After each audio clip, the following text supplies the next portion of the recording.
Estás escuchando Código Futuro.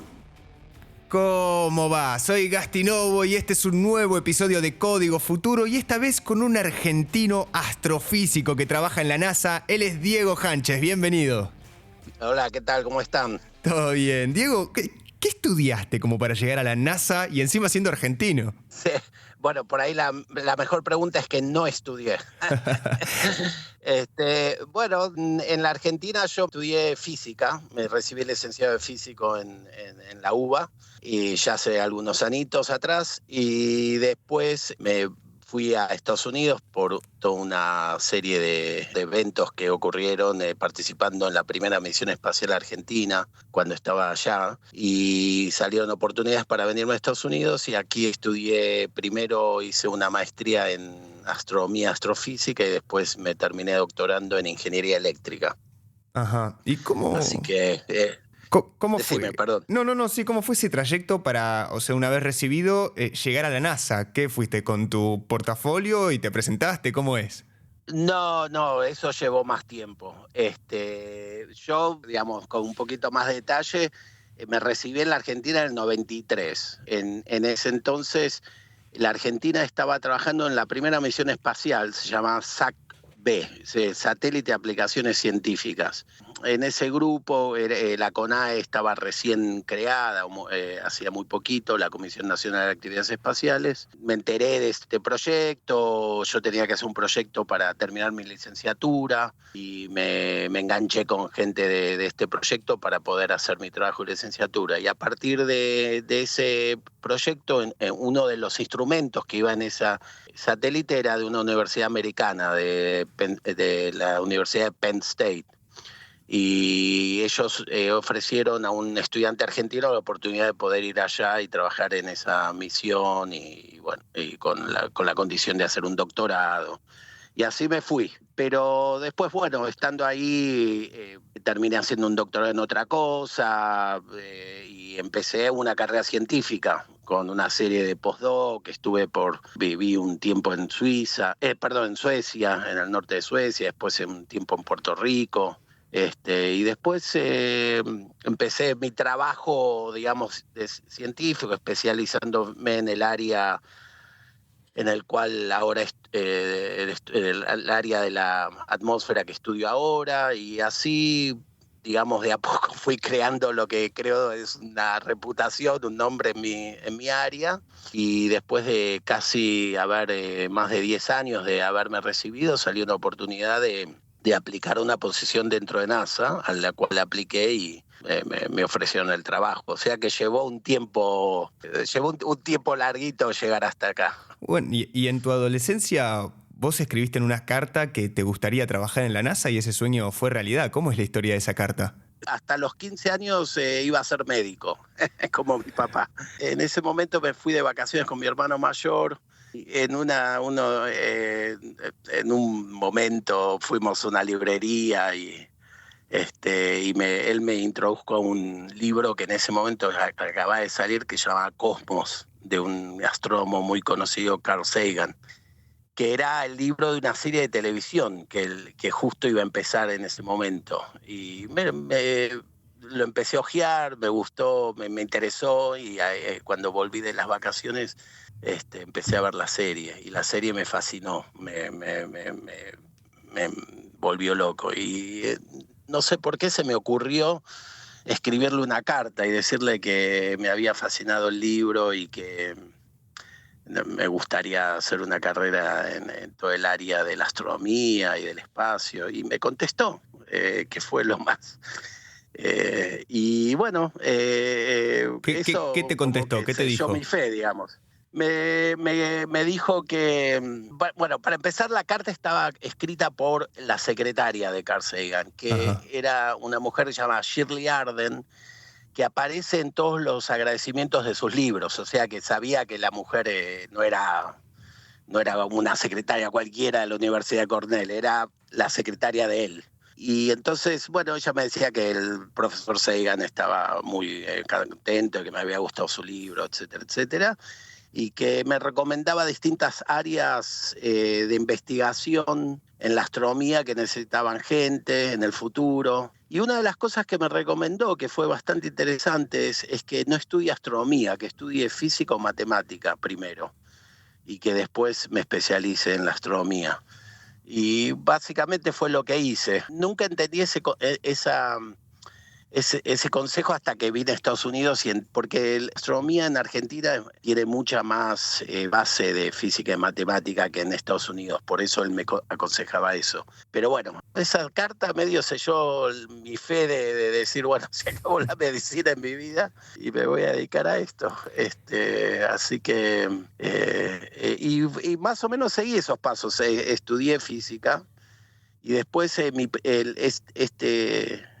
este instrumento que te cuento de la primera misión espacial, que era de la Universidad de Penn State, con la cual trabajé 3 años y obtuve mi maestría, era un instrumento que medía rayos X del fondo cósmico, y eso era un área de astronomía que él me recomendaba.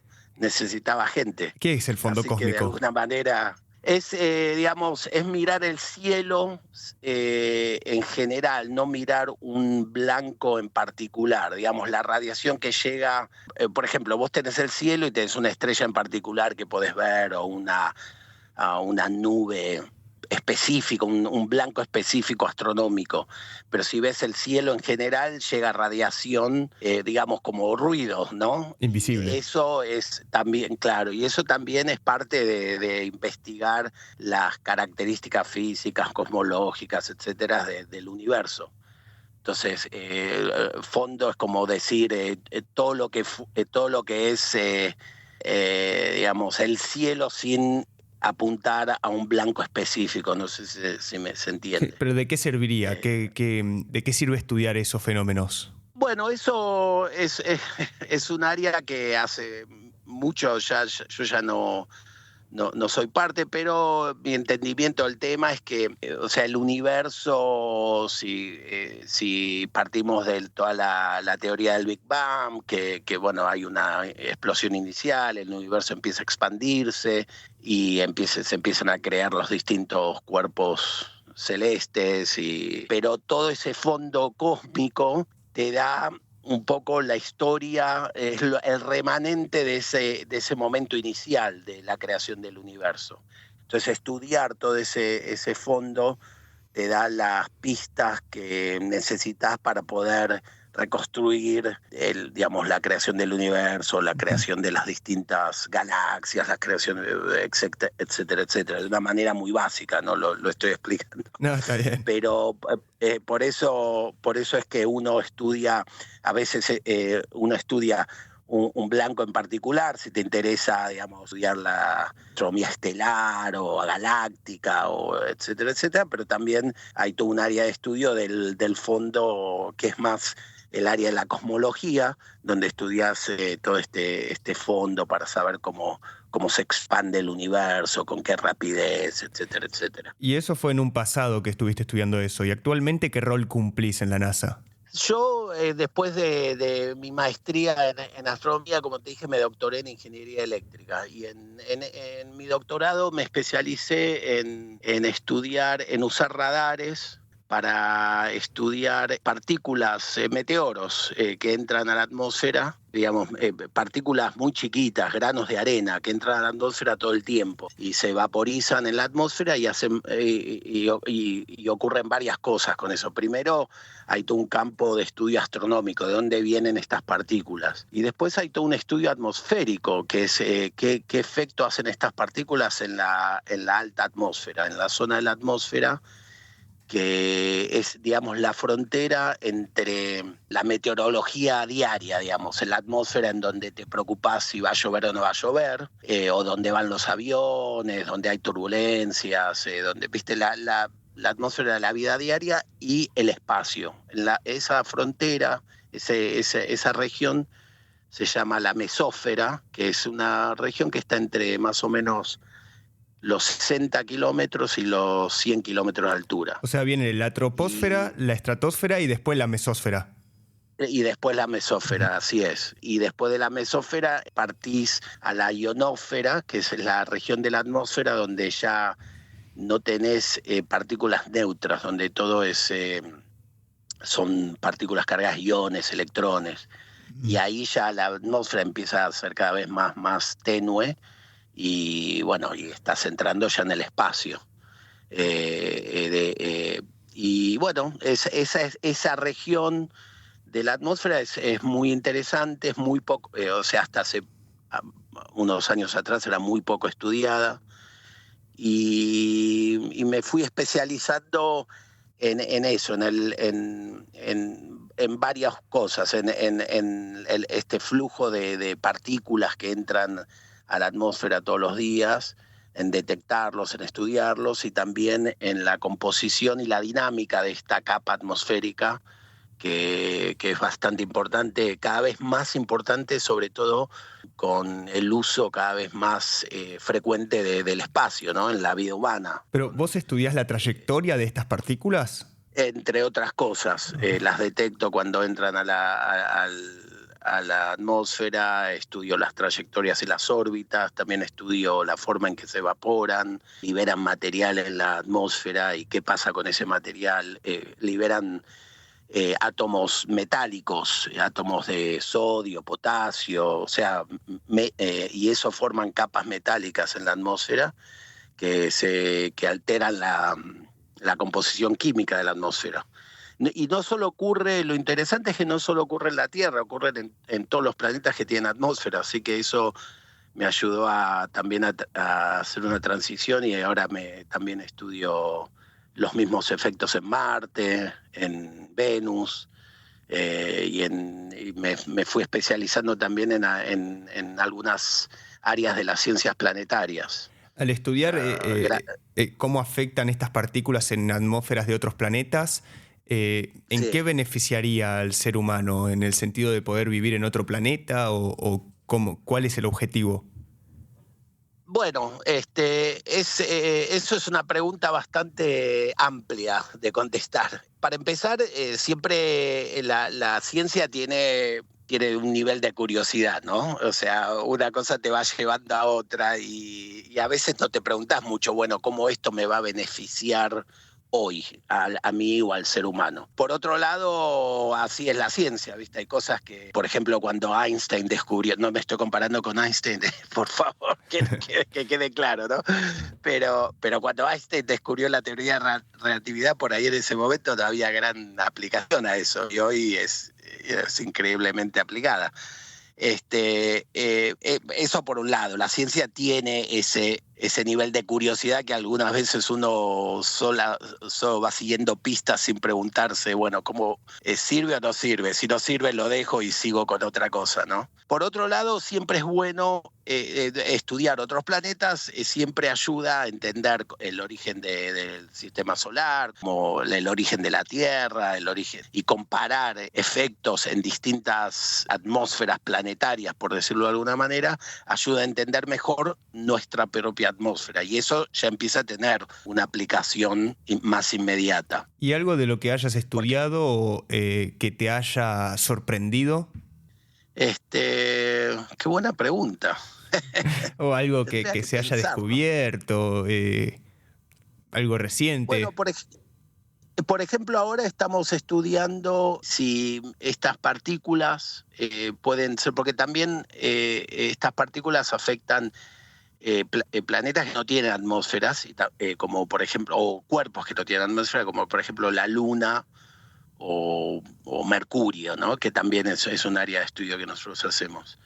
Y ahora estamos viendo, por ejemplo, si una de las cosas que estamos estudiando es el origen del agua en la Luna, y es posible que estas partículas sean las que traen agua, o el agua ya está en la Luna bajo todo ese regolito que se llama, todo ese, digamos, el regolito es básicamente polvo inorgánico, ¿no? Que existe en la superficie lunar. Entonces hay varias teorías. ¿Hay agua abajo de eso? o el agua proviene de partículas extralunares, por decirlo de alguna manera. O sea, es Y eso es un posible... área que Disculpa, pero... es posible. Sí. No, Sí, sí. es posible que sea la Luna u otro planeta se convierta en habitable gracias a partículas que ingresan a su no atmósfera. Bueno, habitable. Habitable es también es algo bastante amplio de definir, ¿no? O sea, agua es esencial para la vida humana. O sea que descubrir agua en un lugar a donde uno quisiera establecer una base y poder tener una presencia permanente es un golazo de arco a arco, ¿no? Porque el problema de viajar al espacio requiere, digamos, siempre requiere un cálculo de cuánta masa tenés que llevar. Entonces, si vos llevas 3 personas y para quedarse 6 meses en algún lugar, como mínimo tenés que llevar agua para esas 6 meses, ¿no? Porque sin agua sabés que el ser humano no puede sobrevivir. Entonces, por supuesto, descubrir agua en cualquiera de estos cuerpos planetarios que en algún momento tenemos la fantasía o la idea, no la fantasía, la idea de habitar es importantísimo, es crítico. Entonces, y saber cómo de dónde proviene ese agua para poder entender si es una fuente constante o si es un recurso que se puede acabarse rápidamente o es algo que vos podés, que constantemente se está recuperando, es importante, ¿no? Así que siempre estudiar eso antes me preguntabas de aplicaciones al ser humano, ¿no? Poder estudiar ese tipo de cosas es importantísimo para el futuro de la exploración humana en el sistema solar. ¿Y cómo es un día a día en la NASA? O sea, vos te presentás en una oficina, es en tu casa, ¿a qué hora te levantás? ¿Tenés proyectos que te asignan o los tenés que hacer vos? Mucho cambió desde COVID, ¿no? La gente acá trabaja mucho virtualmente, pero en general empiezo por atrás de los proyectos. Para empezar, hay varias maneras de estar en NASA. Una es ser un ingeniero y otra es ser un científico. Son dos cosas bastante distintas, por lo menos en el lugar donde trabajo yo, que es el centro más grande de NASA, que se llama Goddard Space Flight Center, que está en Maryland, en el estado de Maryland, a las afueras de Washington, D.C. Es el centro científico de la NASA, es donde está la mayor cantidad de científicos dentro de NASA. Y yo soy científico, ¿no? Entonces mi trabajo requiere generar proyectos científicos de interés a la NASA. La NASA tiene lo que se llama acá un roadmap, no sé, como un mapa de camino, no sé si se entiende. está bien. Pero es como decir, bueno, en los próximos 10 años la NASA, digamos, NASA quiere llegar a tal lugar. Entonces, eso, digamos, es la misión general de NASA, ¿no? El camino Entonces, a seguir. a partir de eso, claro, es el camino a seguir. Entonces, a partir de eso surgen toda una serie de líneas de investigación y desarrollo. Bueno, para llegar a tal lugar hay que hacer de este tipo de ciencia, hay que entender mejor esto. ¿Y qué camino están haciendo ahora? Bueno, en este momento la gran misión de NASA es volver a la Luna y a crear de alguna manera una base permanente, una presencia permanente en la Luna o en las inmediaciones de la Luna, por decirlo así. Es decir, la idea es tener como una estación espacial que orbite la Luna. O sea, que tenga una órbita bastante elíptica, llega muy cerca de la Luna, pero también se va muy lejos de la Luna, para poder tener la presencia de astronautas en esa estación y también llegar a tener una base lunar en el futuro. Es un dato de oro lo que estás dando, ¿eh? No, bueno, es público. lo ves, lo podés googlear. O sea, por eso está todo el tema de la misión Artemis, que es llevar a la Luna la primera astronauta mujer y el primer astronauta de color. Y bueno, la idea es justamente eso, digamos, volver a pisar la Luna, pero con esta idea de, en la época de los Apolos era llegar a la Luna, era una carrera espacial, era ganarle a los rusos, ¿no? En la carrera espacial. Ahora es una idea de no solo ir y tocar la Luna, sino llegar y empezar con la idea de establecer presencia ahí permanente. ¿Y esto de la Starliner de Boeing tiene algo que ver con este camino? Bueno, acá entro en un área de la cual yo no soy especialista y lo quiero aclarar, pero sí, no, o sea, el Starliner y el Dragon de SpaceX y esos cohetes generalmente están desarrollados para proveer servicios de lanzar astronautas al espacio cercano, digamos, ¿no? A la estación espacial, a lo que llama Near Earth Orbit, órbitas cercas a la Tierra, ¿no? Porque eso es un poco lo que ocurre aquí, ¿no? O sea, la NASA es una agencia de exploración. Entonces, una vez que el espacio cercano ya está explorado, en el sentido que ya es un lugar donde las empresas privadas ya le están sacando provecho comercial.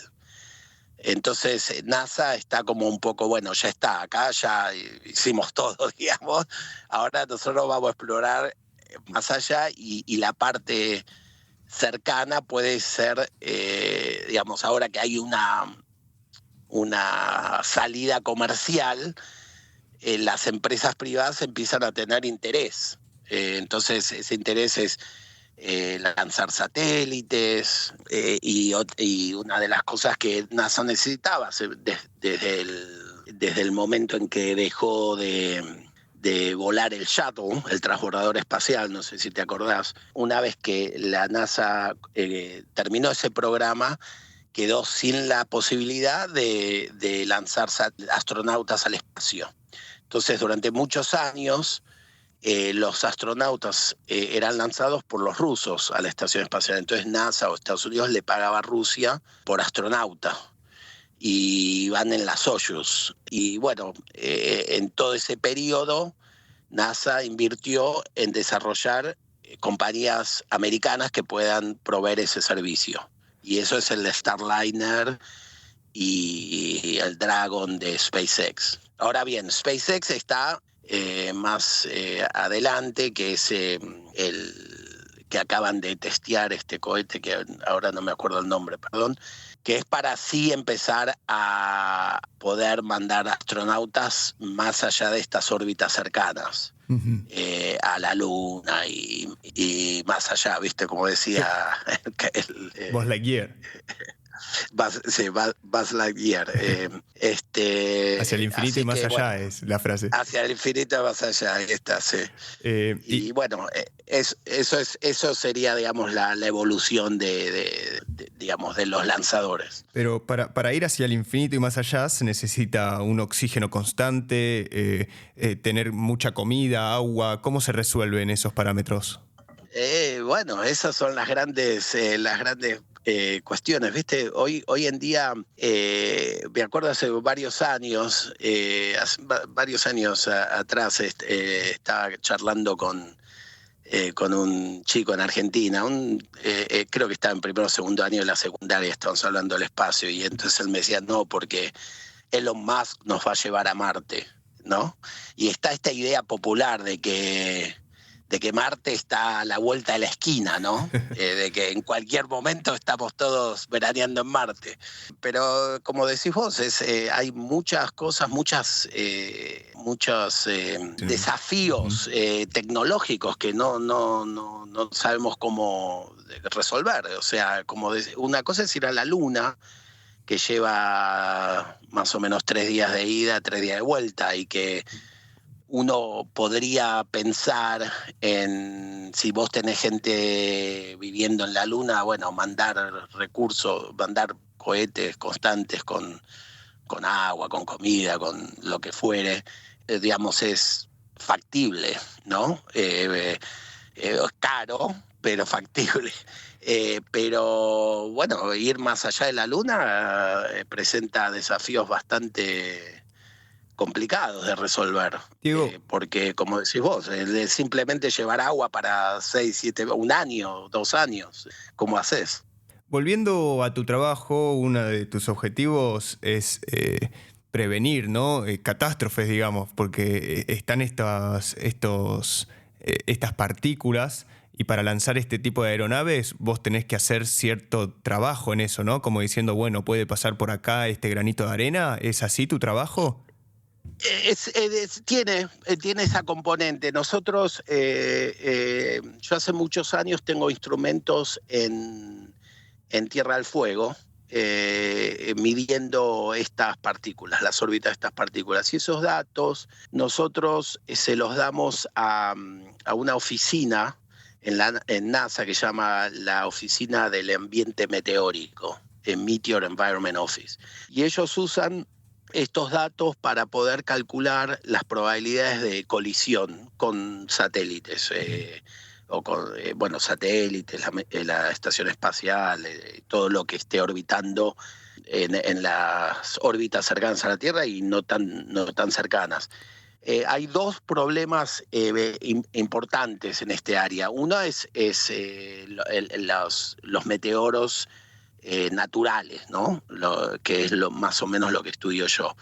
Por otro lado está todo el problema de la basura espacial. Con más y más y más actividad humana en el espacio, se origina más chatarra, porque hay muchos satélites, colisionan entre ellos, se parten en pedacitos, y esos pedacitos colisionan entre sí, se parten en pedacitos más chiquitos, y más hay una nube de chatarra que es cada vez más densa. Está creándose un problema muy grande, porque esta chatarra queda orbitando alrededor de la Tierra durante muchas décadas. Y acá el humano en Entonces, tierra puede ayudar. ¿Cómo podemos ayudar ante esta contaminación desde la Tierra? bueno, desde la Tierra, eso es un área bastante activa ahora. Todavía no hay una solución, pero hay muchas. Es un área donde hay muchas startups, no sé si se dice allá, viste, compañías chicas que Sí, sí, sí. empiezan con inversiones para poder desarrollar metodologías de cómo lidiar con todo esto.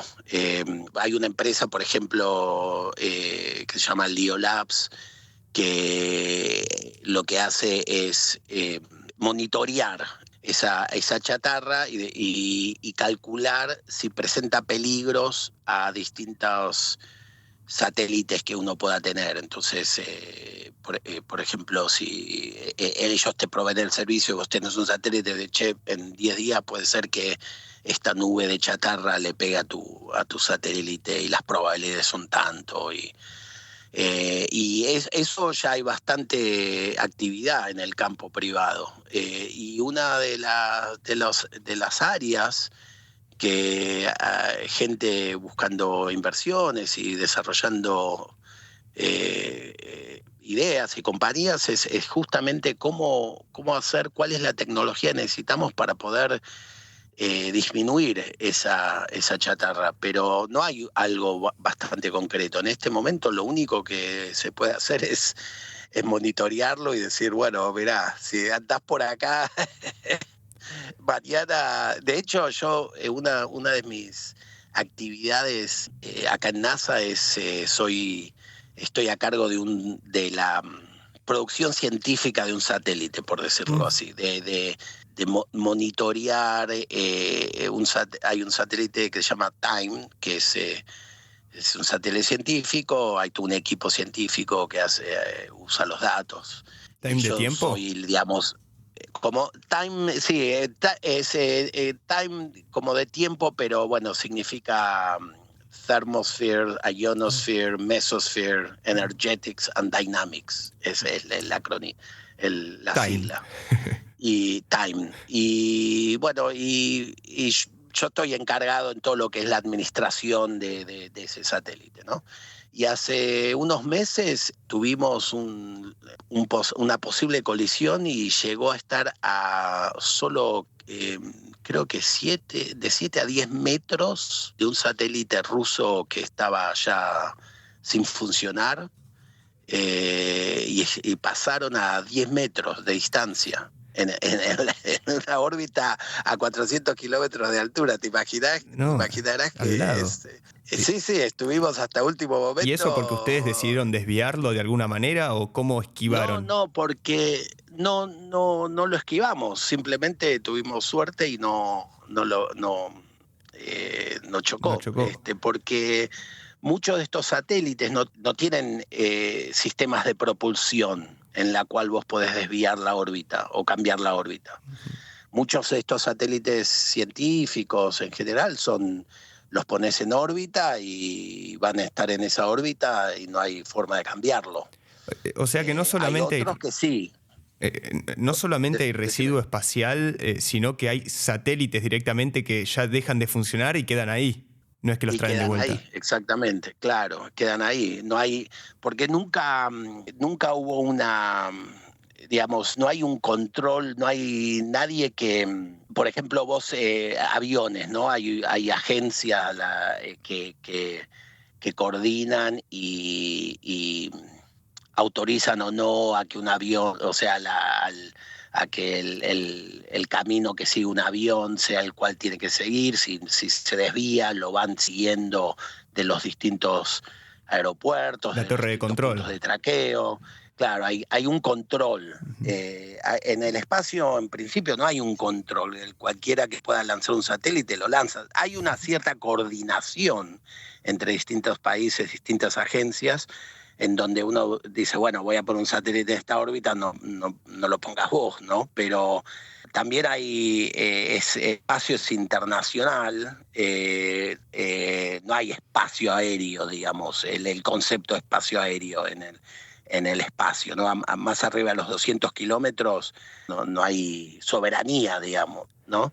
Entonces, cualquiera que tenga posibilidades de lanzar algo puede lanzarlo y hay, si bien hay coordinación entre muchos países y muchos sectores privados, etcétera, etcétera, también hay países que hacen lo que quieren, y entonces, sin querer meterme en política, en geopolítica o nada por el estilo, no creo que ciertos países consulten a otros países si está bien o no poner un satélite acá o allá, sobre todo cuando ya te metes en todo el área de cosas más sensibles, digamos. Entonces, sí, hay mucha chatarra, no solo de pequeñas cosas que se rompieron, sino satélites que dejan de funcionar Y Diego, quedan orbitando.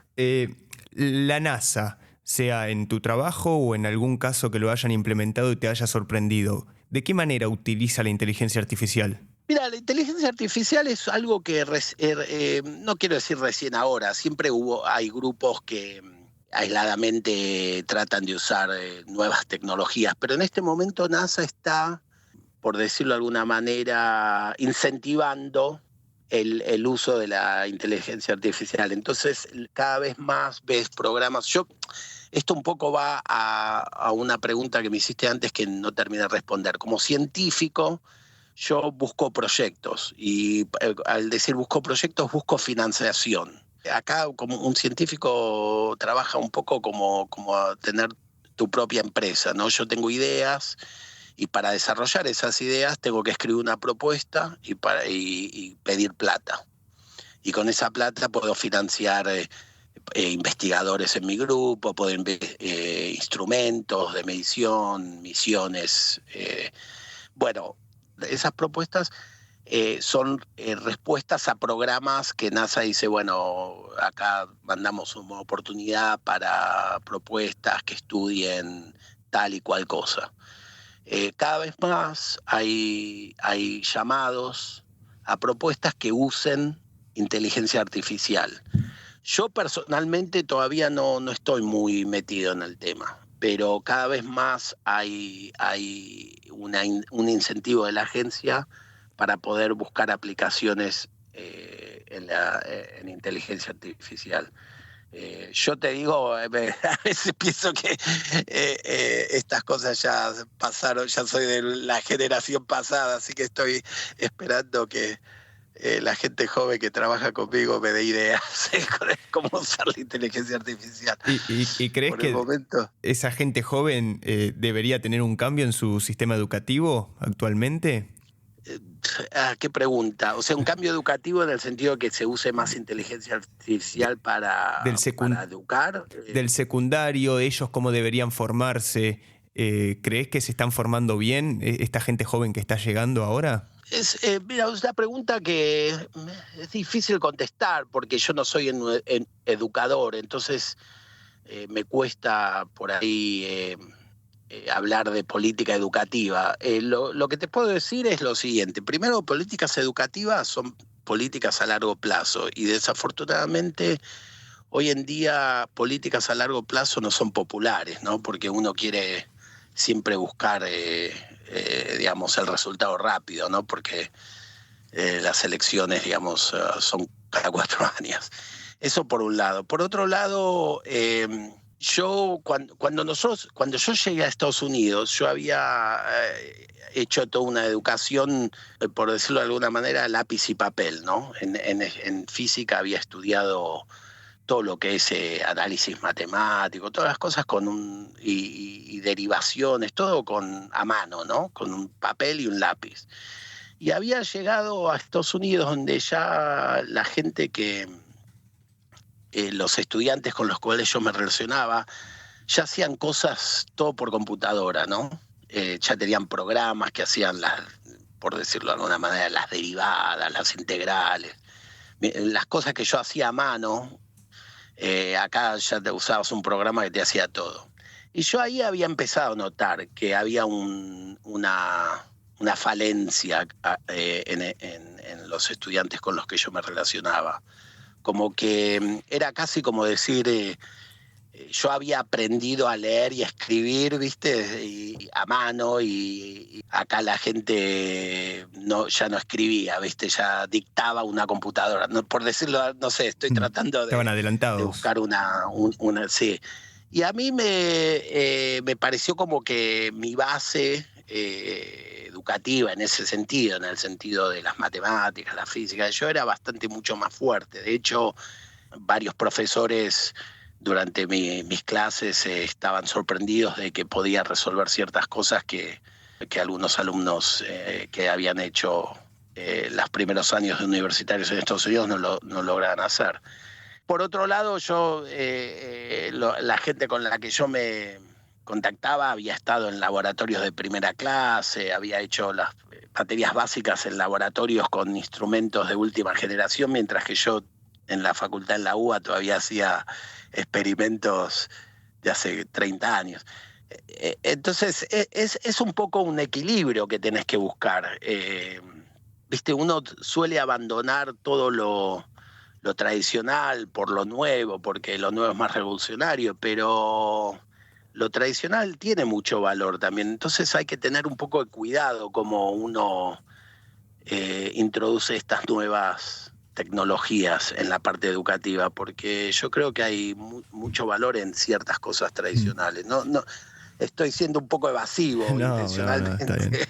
pero no sé si se entiende lo que quiero decir. Diego, acá en Código Futuro, este podcast, lo consideramos una cápsula del tiempo y siempre nos gusta dejar un mensaje.